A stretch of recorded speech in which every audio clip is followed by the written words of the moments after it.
Boa noite, meus irmãos. É com muita alegria que mais uma vez nos encontramos no nosso canal do YouTube, Encontrando o Espiritismo. Canal que tem como único propósito a divulgação da doutrina dos Espíritos.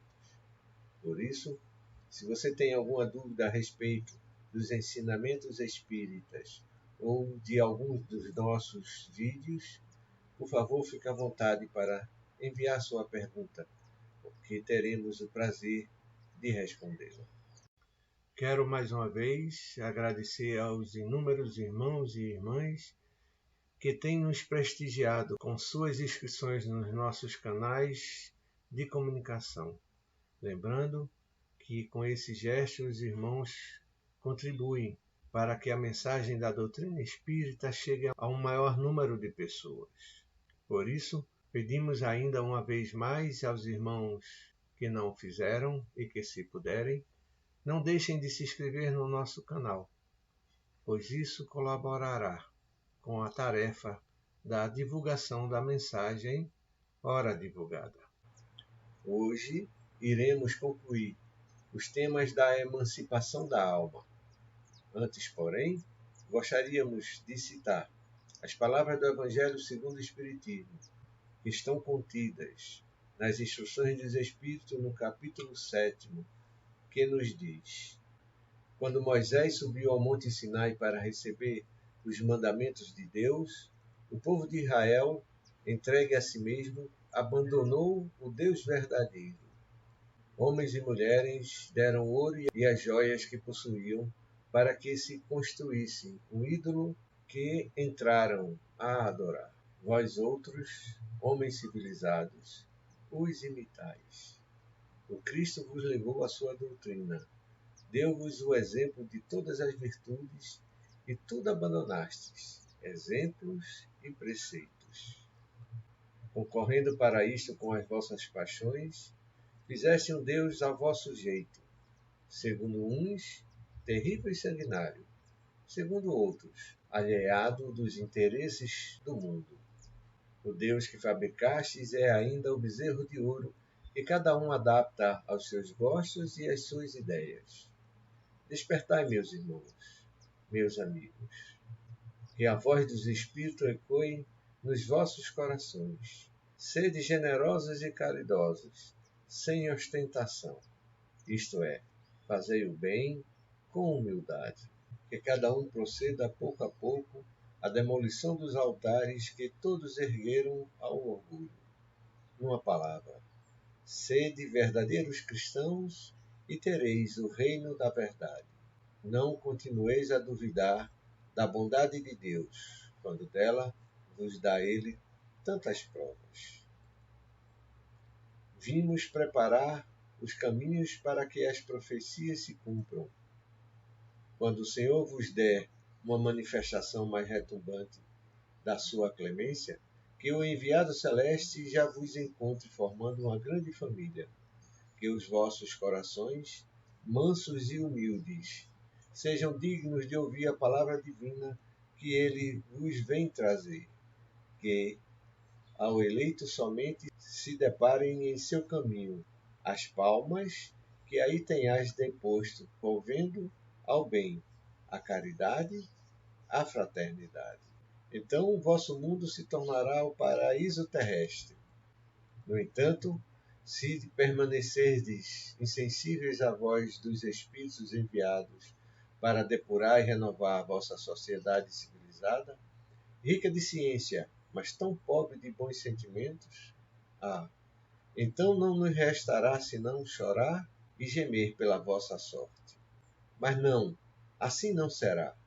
Voltai para Deus, vosso Pai, e todos nós que houvermos contribuído para o cumprimento da sua vontade, entoaremos o cântico de ação de graças, agradecendo-lhe a inesgotável bondade e glorificando-o por todos os séculos dos séculos. Que assim seja. Palavras do Espírito Lacordaire, transmitida em Constantina, no ano de 1863, para a nossa reflexão.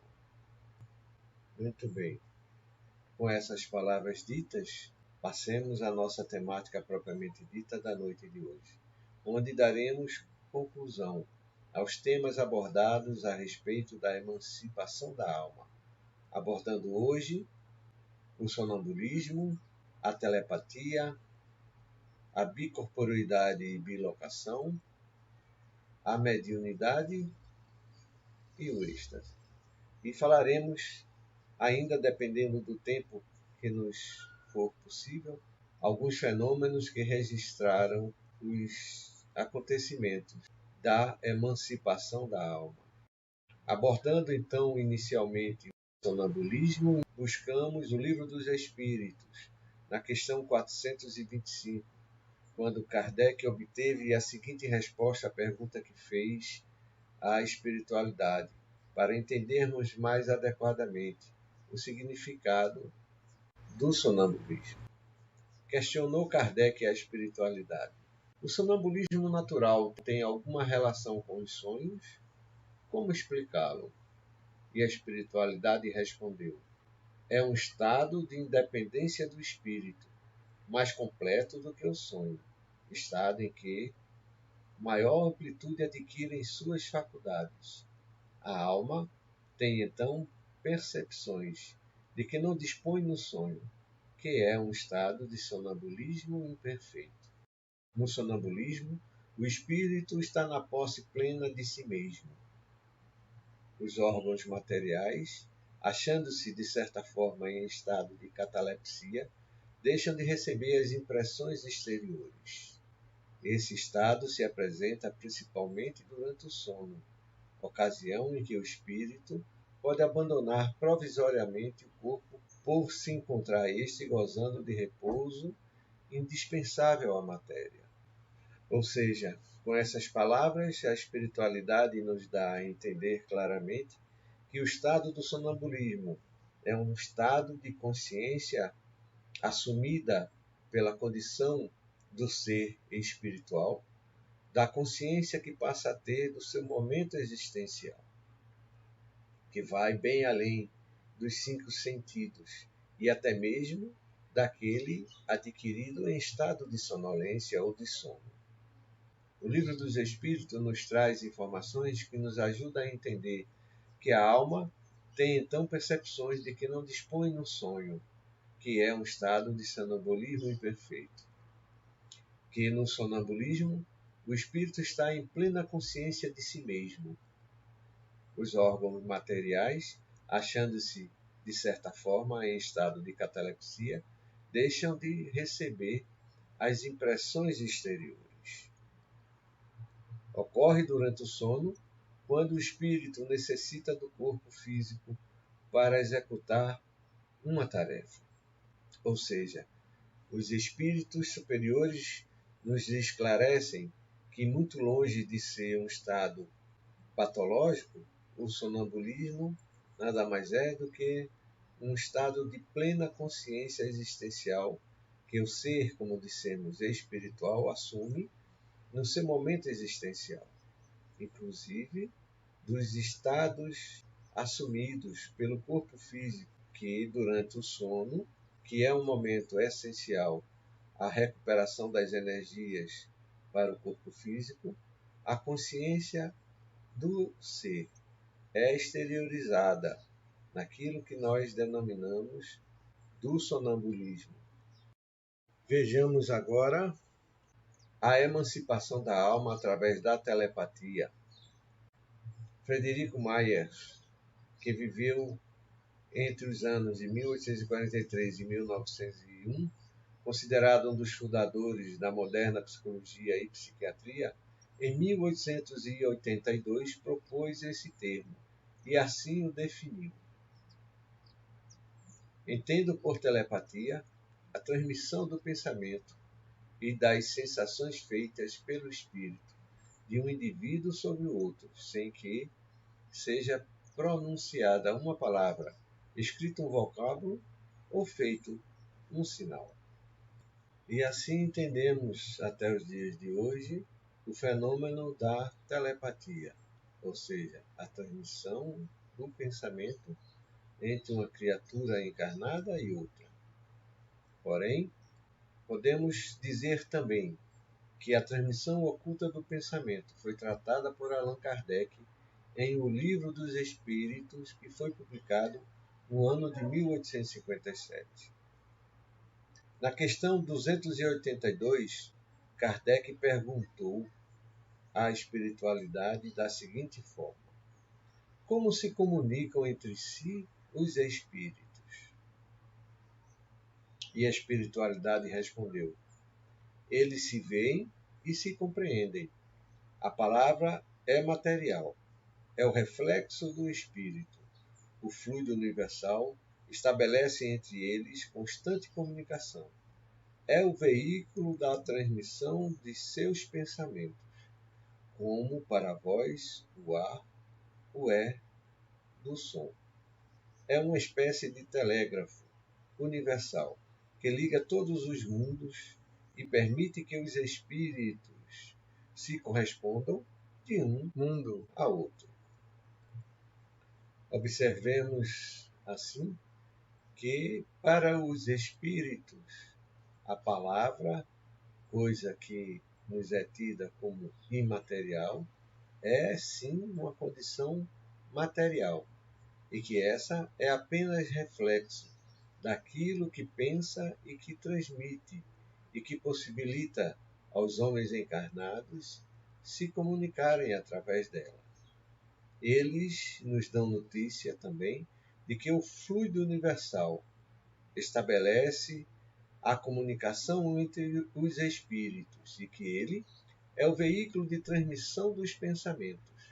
Ou seja, existe como que uma espécie de telégrafo universal que liga todos os seres e todos os mundos através do fluido cósmico universal, permitindo assim que eles se comuniquem entre si e que um percebe o outro através do simples pensar, da simples transmissão de si, da sua consciência e daquilo que lhe é possível perceber. E continuam os espíritos a nos dizer: o pensamento pode ser transmitido estando-se acordado ou dormindo, estando encarnado ou desencarnado, dependendo da sintonia ou tipo de pensamento emanado pelo ser. Observemos assim que a transmissão de pensamento, esclarecido pelos espíritos superiores, é uma condição mais natural, mais comum do que nós possamos imaginar, e que, certamente, nos mundos superiores, onde a palavra articulada seja algo não tão necessário quanto no nosso mundo, é substituída pela simples transmissão do pensar, aquilo que temos hoje em dia como algo de extraordinário e que denominamos de telepatia. E os irmãos poderão encontrar nas questões de número 419 em diante do Livro dos Espíritos para poderem se aprofundar um pouco mais a respeito dessa temática. Abordemos então a bicorporeidade e a bilocação. Fomos buscar no Livro dos Médiuns, na segunda parte, no capítulo 7, para nos ajudar a entender o estado de bicorporeidade e bilocação, que são estados de emancipação da alma, e que podemos entender como que aparecer em dois lugares diferentes. Termo criado por Kardec, relacionado ao desdobramento, que significa tornar-se tangível em dois lugares. O Livro dos Médiuns nos diz que é a materialização do perispírito desdobrado, emancipado parcialmente ou momentaneamente do corpo. Como qualquer tipo de transe, o médium pode estar consciente ou não. Ou seja, o Livro dos Médiuns nos esclarece que a bicorporeidade ou bilocação pode ser entendido como um tipo de transe, como qualquer outro transe mediúnico, que o médium pode ter consciência do fenômeno ou não. Kardec trata da bicorporeidade, não se referindo à bilocação, dando a entender que se trata do mesmo fenômeno. Buscamos o Livro dos Espíritos para nos ajudar no nosso entendimento a respeito desse assunto. Na questão 92 do Livro dos Espíritos, assim questionou Kardec a espiritualidade. Têm os espíritos o dom da ubiquidade? Por outras palavras, um espírito pode dividir-se ou existir em muitos pontos ao mesmo tempo? E nos respondeu a espiritualidade. Não pode haver divisão de um mesmo espírito, mas cada um é um centro de irradiação para diversos lados, isto é, que faz parecer estar um espírito em muitos lugares ao mesmo tempo. Vês o Sol, é um somente, no entanto, irradia em todos os sentidos e leva muito longe os seus raios, contudo, não se divide. É no mínimo interessante essa comparação que a espiritualidade nos faz com relação à nossa percepção da irradiação do Sol, citando o fluido cósmico universal, na questão 282, como sendo o veículo que nos liga a tudo e a todos. E se estamos ligados uns aos outros por todo o universo, a questão da percepção, a questão da ubiquidade pode ser uma condição natural, universal dos seres, e que a percepção de cada um está ligado diretamente à possibilidade de se perceber uns aos outros, como ao Sol, dependendo do lugar onde se encontra e da condição que tenha cada um, da consciência existencial. E na segunda parte, no capítulo 7 do Livro dos Médiuns, Kardec nos traz um diálogo a respeito da bicorporeidade que teve com Santo Afonso, onde Kardec questionou a Santo Afonso em espírito da seguinte forma: poderias explicar-nos esse fenômeno, ou seja, o da bicorporeidade? E Santo Afonso respondeu: perfeitamente. Quando o homem, por suas virtudes, chegar a desmaterializar-se completamente, quando conseguir levar sua alma para Deus, pode aparecer em dois lugares ao mesmo tempo. Eis como o espírito encarnado, ao sentir que lhe vem o sono, pode pedir a Deus lhe seja permitido transportar-se a um lugar qualquer. Seu espírito ou sua alma, como quiseres, abandona então o corpo, acompanhado de uma parte do seu perispírito, e deixa a matéria imunda num estado próximo do da morte. Digo próximo do da morte, porque no corpo ficou um laço que liga o perispírito e a alma à matéria, laço este que não pode ser definido. O corpo aparece então no lugar desejado. Creio ser isto que queres saber. E Kardec retrucou com a seguinte questão: isso não nos dá a explicação da visibilidade e da tangibilidade do perispírito. E Santo Afonso respondeu: achando-se desprendido da matéria, conformemente ao grau de sua elevação, pode o espírito tornar-se tangível à matéria. E Kardec novamente voltou a questionar: será indispensável o sono do corpo para que o espírito apareça noutros lugares? E respondeu Santo Afonso: a alma pode dividir-se quando se sinta atraída para lugar diferente daquele onde se acha seu corpo. Pode acontecer que o corpo não se ache adormecido, se bem seja isso muito raro, mas, em todo caso, não se encontrará num estado perfeitamente normal. Será sempre um estado mais ou menos estático. E Kardec, após essa questão, nos coloca a seguinte nota: a alma não se divide no sentido literal do termo, irradia-se para diversos lugares e pode assim manifestar-se em muitos lugares, sem se haver fracionado. Dá-se o que se dá com a luz, que pode refletir-se simultaneamente em muitos espelhos.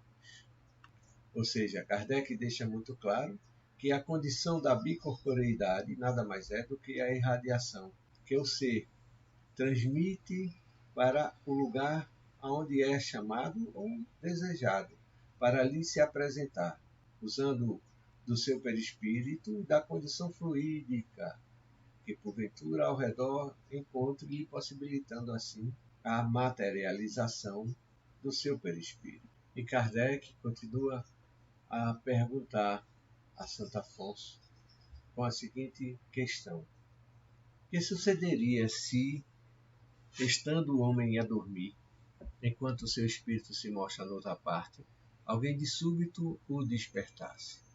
E Santo Afonso respondeu: isso não se verificaria, porque, se alguém tivesse a intenção de o despertar, o espírito retornaria ao corpo, prevendo a intenção, porquanto o espírito lê os pensamentos.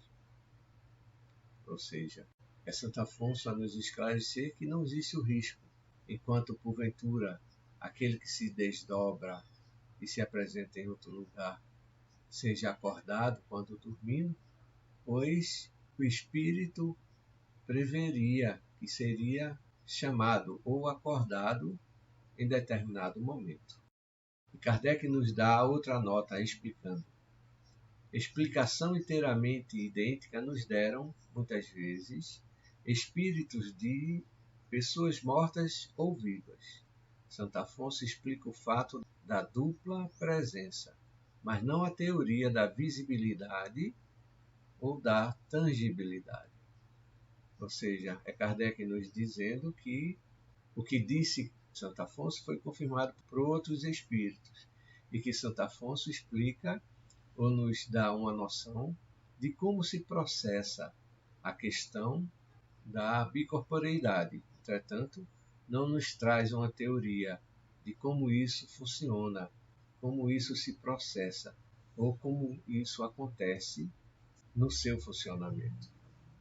E aqui nós temos alguns médios de bicorporeidade que nos conta a história e que facilmente, quem desejar pesquisar, encontrará facilmente pela internet. E citamos Francisco de Assis, o Santo Antônio de Pádua, o Santo Afonso, o Padre Pio e Eurípides Barçanufo. Com relação à questão da mediunidade, nós recorremos à obra Perispírito, que foi publicado por Zalmino Zimmermann, que nos diz: os espíritos transmitem os pensamentos através do perispírito, mudam a aparência, expandem-se, irradiam-se, contraem-se, condensam-se, assimilando fluidos, reparando moléculas dos corpos perispirituais, físicos e mais. Comunicam-se do mundo espiritual com o mundo material. Quando encarnado, ligado ao corpo pelo perispírito, não se encontra distante do mundo material ou espiritual. Na obra O Consolador, Emmanuel, na questão 49, nos diz: o sonho representa a liberdade relativa do espírito prisioneiro da terra, quando, então, se poderá verificar a comunicação intervivos e, quando possível, as visões proféticas. Fatos esses sempre organizados pelos mentores espirituais na elevada hierarquia, obedecendo a fins superiores, e quando o encarnado, em temporária liberdade, pode receber a palavra e a influência diretas de seus amigos e orientadores do plano espiritual. No Livro dos Médiuns, na segunda parte, no capítulo 26, onde Kardec trata dos médiuns especiais, ele nos fala a respeito das aptidões especiais dos médiuns e nos traz um quadro sinóptico das diferentes espécies de médium, nos dizendo, além das categorias dos médiuns que acabamos de enumerar, a mediunidade apresenta uma variedade infinita de matizes, que constituem os chamados médiuns especiais, dotados de aptidões particulares, ainda não definidas, a abstração feita das qualidades e conhecimento do espírito que se manifesta.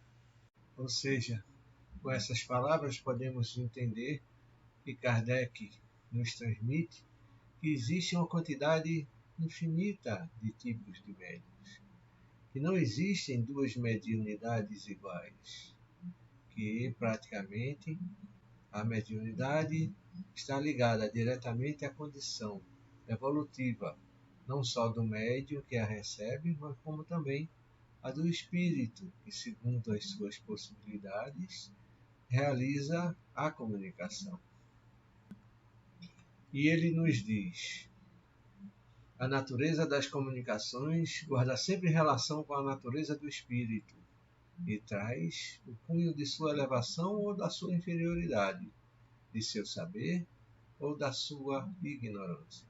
Ou seja, com relação também à natureza das comunicações trazidas pelo médium, dependem diretamente da condição evolutiva do espírito que a transmite, trazendo registro da sua condição evolutiva ou da sua inferioridade, de seu saber ou da sua ignorância. E continua, mas em igualdade de merecimento, do ponto de vista hierárquico, há nele incontestavelmente uma propensão para se ocupar de uma coisa preferentemente a outra. Ou seja, a ocupação que se dá o espírito comunicante com relação ao objeto da sua comunicação propriamente dita está diretamente ligada a uma realidade por ele buscada.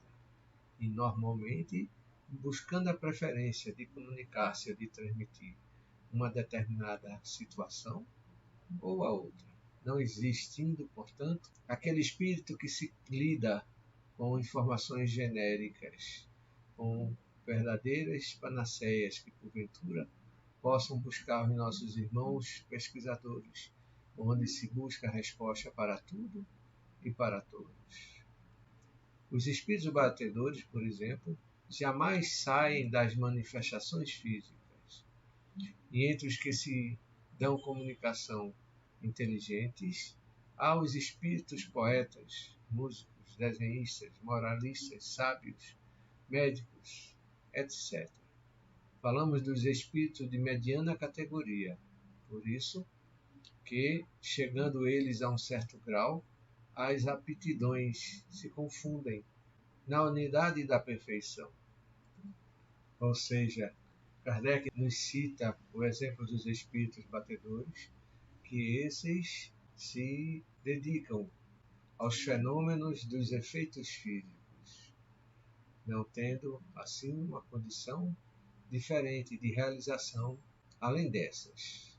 Entretanto, aqueles espíritos que atingiram a condição mediana de evolução transmitem de uma forma muito próxima as suas condições de comunicações e que só em busca da perfeição é que eles atingem um certo grau de proximidade, pois, no fim, é a busca de todos, a busca pela unificação através da perfeição, que é o destino único que detém o Criador universal de todas as coisas.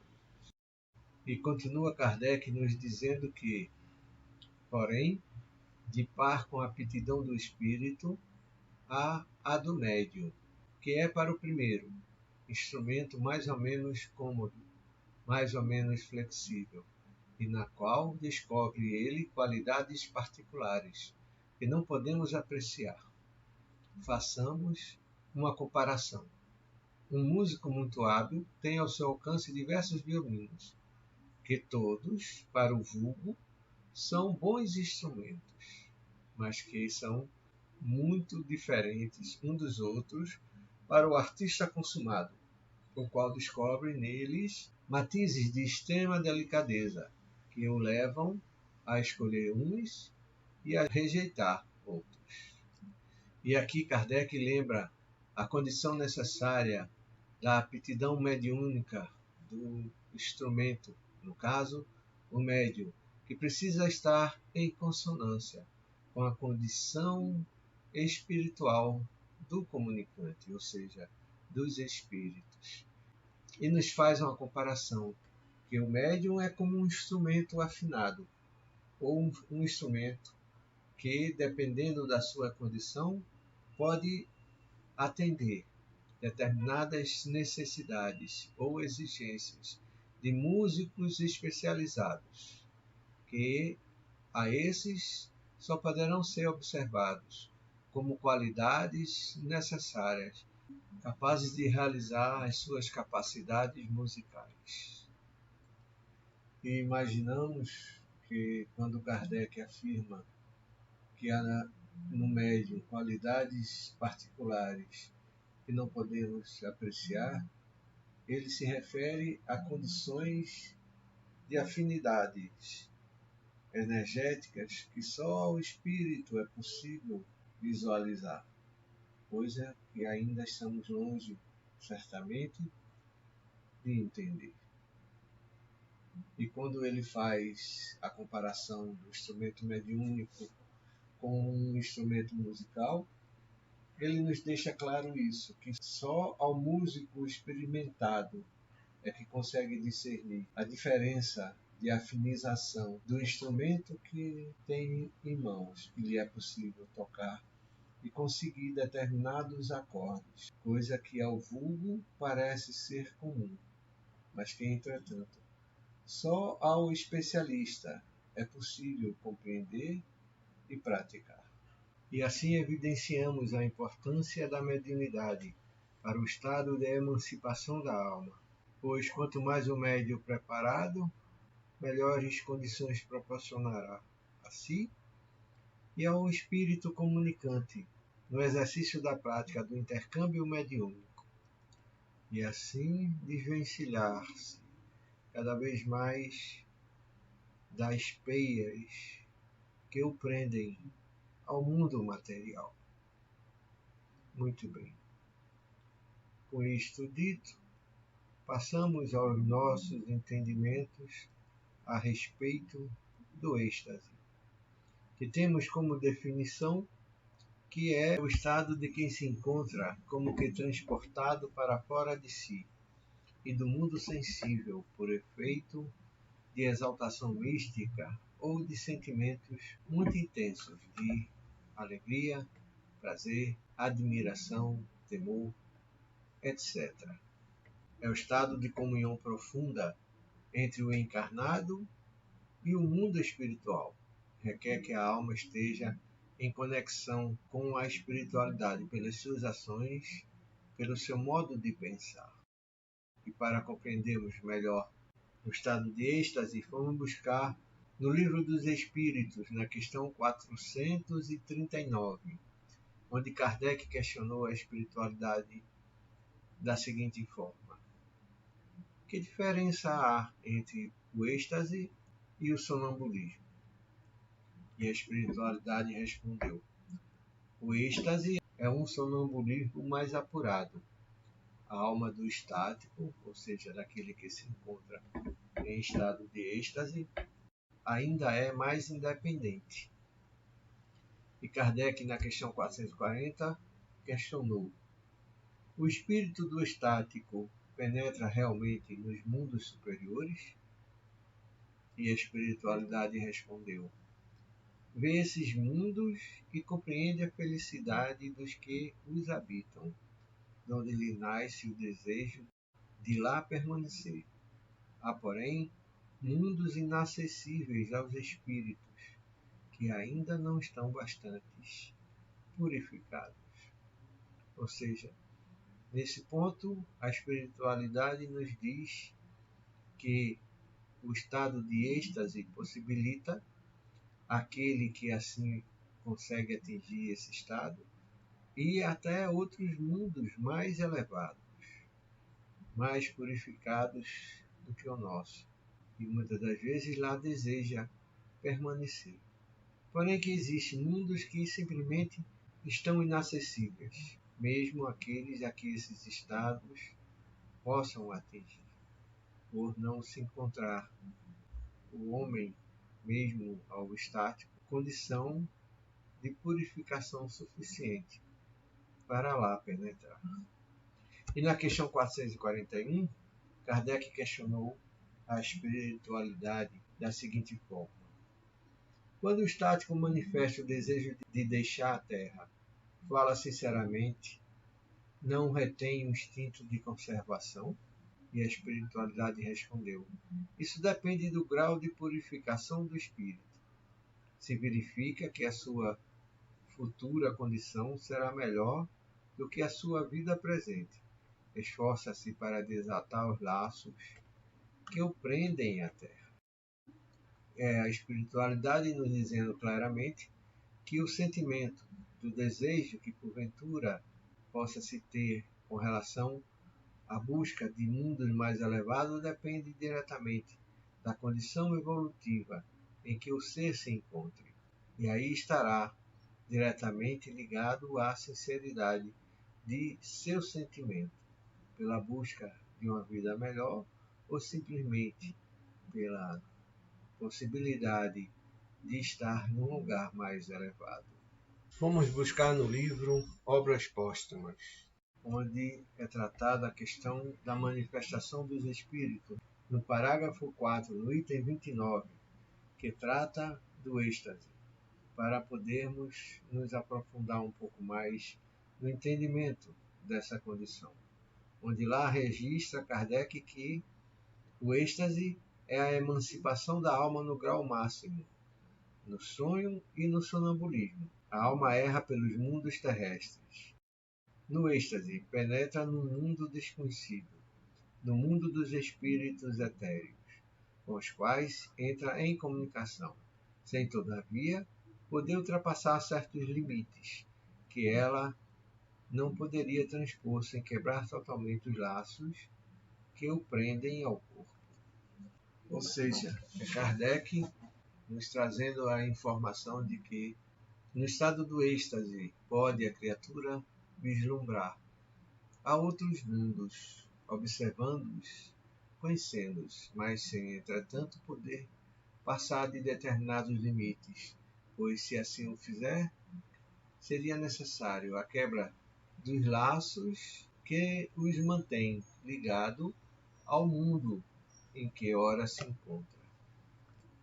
O que seria inadmissível, pois, para permanecer nos mundos mais elevados, a criatura necessita conquistar determinadas características evolutivas para ali permanecer em plena condição existencial. E no Livro dos Espíritos, na questão 455, Kardec nos ajuda a aprofundar no entendimento do êxtase, quando nos diz que no estado de êxtase o aniquilamento do corpo é quase completo, ou seja, o sentimento e a compreensão existencial do ser se amplia de tal profundidade que os valores materiais quase que não deixam nenhum vestígio desse estado de consciência. Nesse estado, desaparecem todos os pensamentos terrestres, cedendo lugar ao sentimento apurado, que constitui a essência mesma do nosso ser imaterial. Fica ali somente a vida orgânica, sentindo-se que a alma se acha presa unicamente por um fio, que, mais um pequeno esforço, quebraria sem remissão. Então, é a espiritualidade nos dizendo, através do Livro dos Espíritos, na questão 455, que no estado de êxtase existe apenas uma tênue ligação entre o ser espiritual e o ser material, nos ajudando assim a compreender a questão das possibilidades de emancipação da alma. Outra questão que é comum entre as pessoas é perguntarem a respeito das visitas espíritas entre pessoas. No Livro dos Espíritos, na questão 414, Kardec perguntou à espiritualidade: podem duas pessoas que se conhecem visitar-se durante o sono? E a espiritualidade respondeu: certo, e muitos que julgam não se conhecerem costumam se reunir e falar-se. Podeis ter, sem que o suspeites, amigos em outro país. É tão habitual o fato de irdes encontrar-vos durante o sono com amigos e parentes, com os que conheceis e que vos podem ser úteis, que quase todas as noites fazeis essa visita. Ou seja, a espiritualidade nos dando notícia de que é relativamente comum muitos seres se encontrarem no estado do sono, no mundo espiritual, com seres que, via de regra, imaginamos sequer se conhecerem, nos dando notícia, assim, de mais uma possibilidade real da emancipação da alma. Na questão 415, Kardec perguntou: que utilidade podem elas ter se as esquecemos? Ou seja, como pode ser útil, perguntou Kardec, esses encontros se nós simplesmente as esquecemos? E a espiritualidade nos diz: ao despertar, guardais a intuição do fato do qual se originam certas ideias que vêm espontaneamente, sem que possais explicar como surgiram.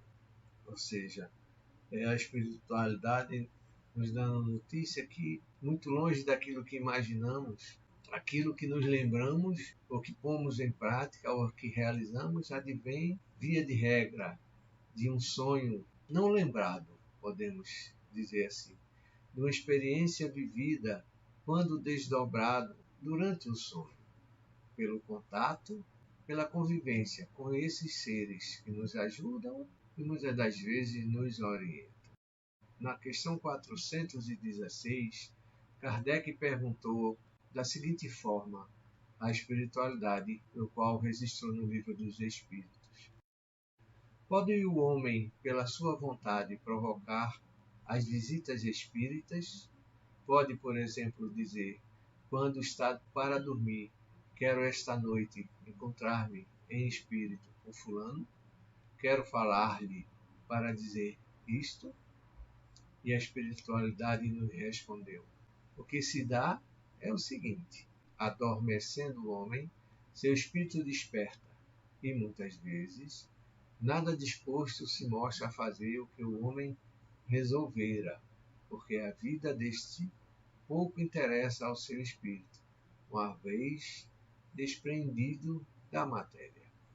Ou seja, é a espiritualidade nos dando notícia de que muitas das vezes, quando dormimos, assumimos um estado de consciência, muitas das vezes diverso daquele que alimentamos enquanto no mundo material, enquanto conscientes no mundo material, pois os valores espirituais comumente são diferentes daqueles que alimentamos na nossa vida terrestre. E continua respondendo: isso com relação aos homens, já bastante elevados espiritualmente. Os outros passam de modo muito diverso a fase espiritual de sua existência terrena.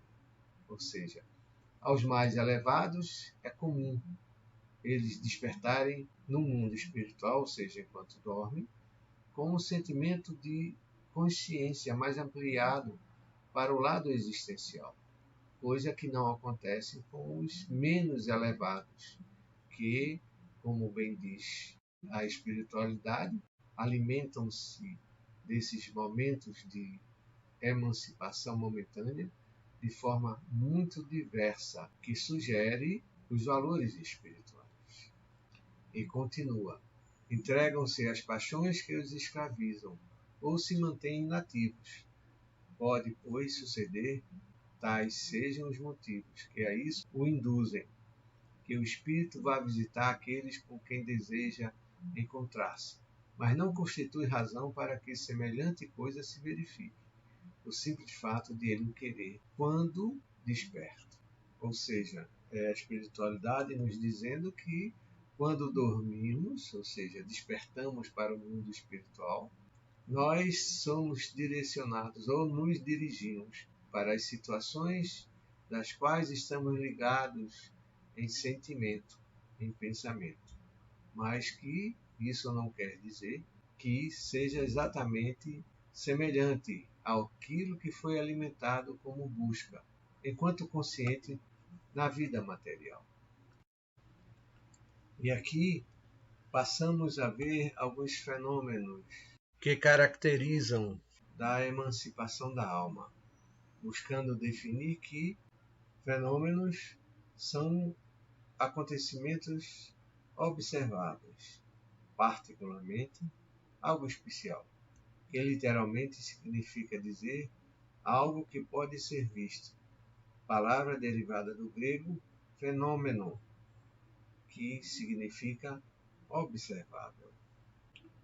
Um fenômeno que foi observado e que podemos citar com relação à emancipação da alma se trata de um sonho premonitório que foi tido por Abraham Lincoln, que viveu entre os anos 1809 e 1865, e durante a Grande Guerra Civil nos Estados Unidos, sonhou que acordava à noite e, dirigindo-se ao salão principal da Casa Branca, viu que havia um velório.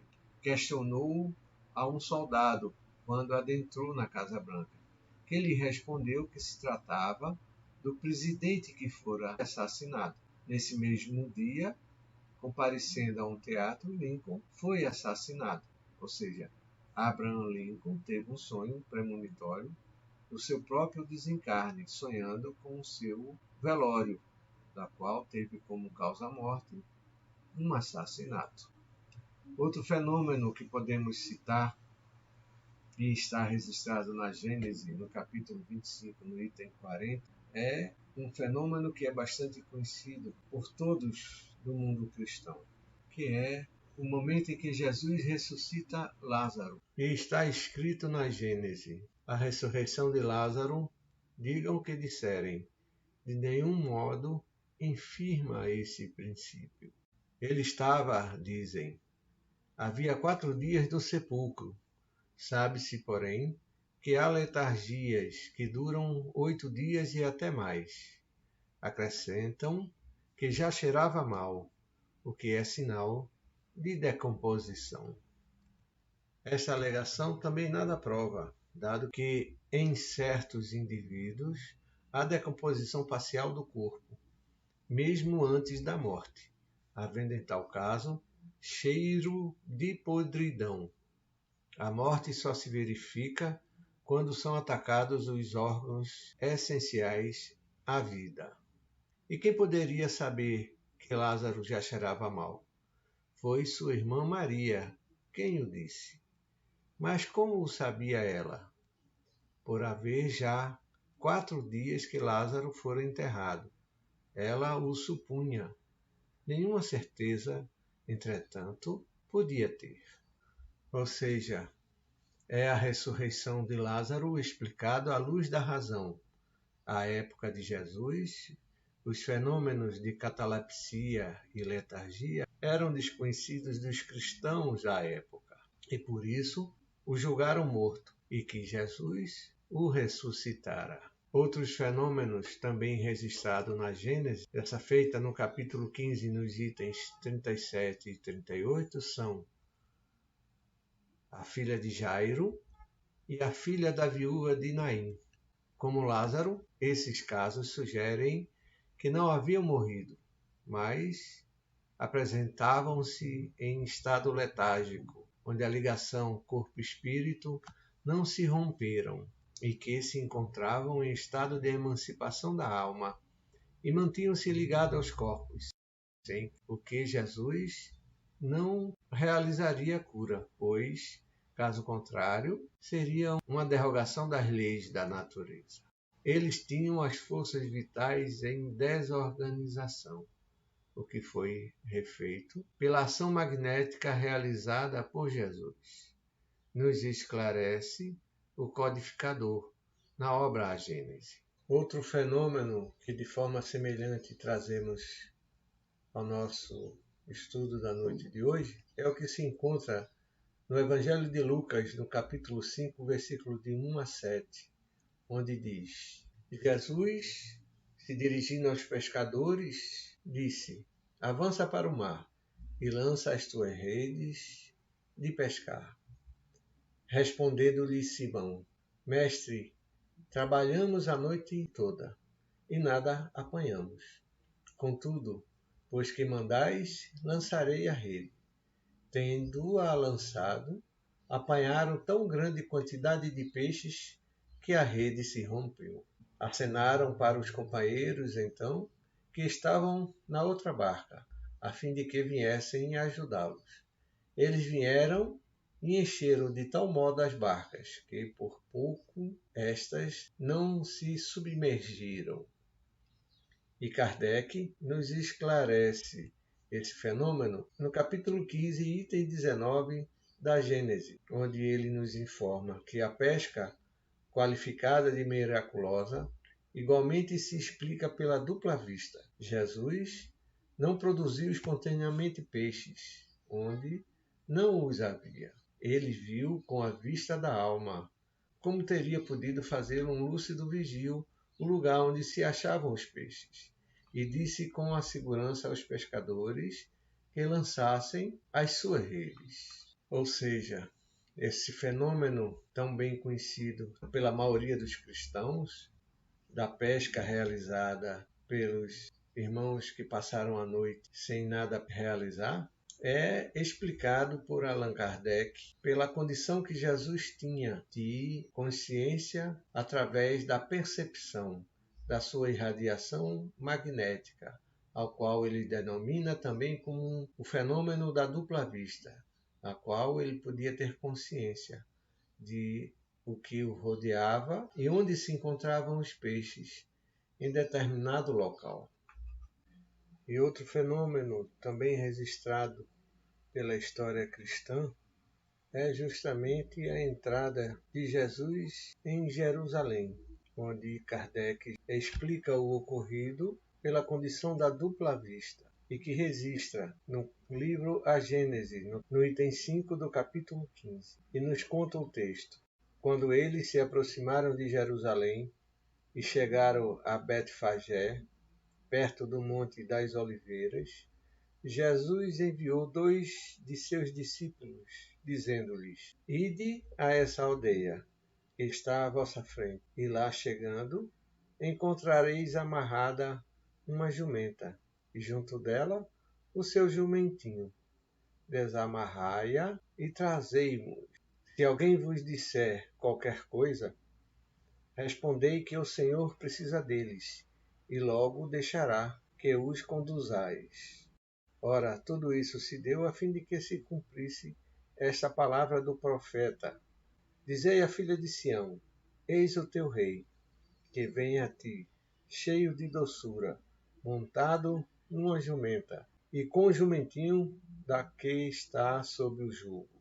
Essa profecia foi dita pelo profeta Zacarias, que está registrado no capítulo 9, nos versículos 9 e 10. E também registrado em Mateus, no capítulo 21, nos versículos de 1 a 7, que diz: Os discípulos então foram e fizeram o que Jesus lhes ordenara, e, tendo trazido a jumenta e o jumentinho, a cobriram com suas vestes e o fizeram montar.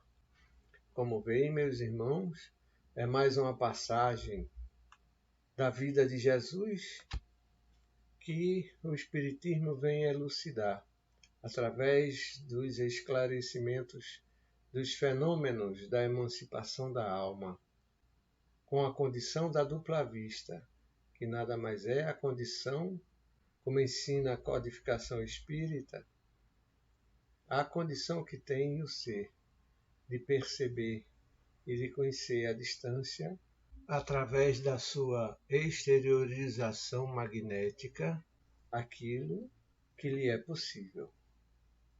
aquilo que ele tem como propósito e objetivo. E com essas palavras, nós estamos finalizando a nossa exposição a respeito da emancipação da alma, querendo dizer ainda que longe de nós a intenção de querermos esgotar o assunto aqui abordado. Porém, deixamos um roteiro para aqueles irmãos que desejarem pesquisar e se aprofundar no assunto da emancipação da alma, pois, à luz da doutrina espírita, temos um roteiro seguro que poderá nos dar as informações apropriadas, onde poderemos colher informações seguras e legítimas a respeito deste assunto. E sendo assim, agradecemos a Jesus as bênçãos da oportunidade que representa para nós a transmissão desses pensamentos e aprendizados obtidos através da doutrina dos Espíritos, rogando ao alto que nos ajude e nos possibilite, dentro em breve, podermos nos encontrar mais uma vez através do nosso canal Encontrando o Espiritismo. Lembro oportunamente as palavras de Emmanuel, que nos diz que a maior caridade em relação à doutrina espírita que podemos fazer é a sua própria divulgação. Por isso, lembramos aos irmãos que, se puderem, não deixem de se inscrever no nosso canal do YouTube, Encontrando o Espiritismo, canal que tem como único objetivo a divulgação dos ensinamentos da doutrina dos Espíritos. E que, quanto mais irmãos se inscreverem em nossos canais de comunicação, isso contribuirá para a divulgação da mensagem ora divulgada. Bons estudos para todos e muita paz.